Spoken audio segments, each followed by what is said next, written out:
একটি গাছ থেকে মিলবে ১২ কেজি বেগুন, এক একটির ওজন ১.৫ কেজি। বাড়ি ১২ নামের এমনই বেগুনের আবাদ হচ্ছে বরিশালে, আর পরীক্ষামূলক চাষাবাদে মিলেছে সফলতা। আরো জানাচ্ছেন কাউসার হোসেন রানা। সবজিটি ধরে আছি, এটি দেখতে লাউয়ের মতন হলেও এটি আসলে একটি বেগুন, যার ওজন প্রায় ১২০০ গ্রাম, অর্থাৎ ১ কেজি ২০০ গ্রাম, এবং এটি এর থেকে আরও বড় হওয়ার সম্ভাবনা রয়েছে।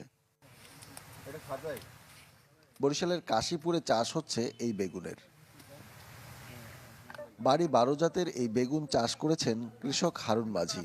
জানান, অন্যান্য বেগুনে পোকামাকড়ের আক্রমণ বেশি হলেও এই বেগুনে তা নেই বললেই চলে। ফলে একদিকে যেমন খরচ কমছে বালাইনাশকে, অন্যদিকে বাড়ছে উৎপাদন।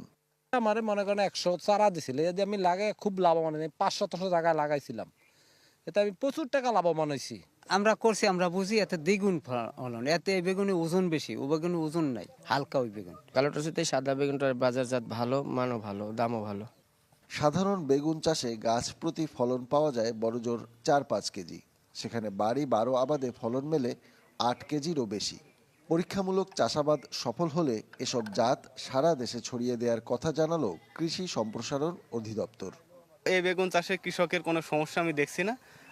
এখন পর্যন্ত কৃষক লাভজনক অবস্থানে আছে এবং বাজার মূল্যের যথেষ্ট ভালো এবং কৃষক খুশি। নতুন জাতের যে বাড়ি ১২ জাতের বেগুন, এতে তুলনামূলকভাবে কীটনাশক কম ব্যবহার করলে চলে, এবং এই কারণেও আপনার যে কীটনাশকের যে আক্রমণ, কীটনাশকের যে প্রভাব, সেই প্রভাব থেকেও আমরা মুক্ত থাকতে পারবো। বাড়ি ১২ জাতের এই বেগুনের উদ্ভাবক বাংলাদেশ কৃষি গবেষণা ইনস্টিটিউট। কাউসার হোসেন রানা, চ্যানেল 24, বরিশাল।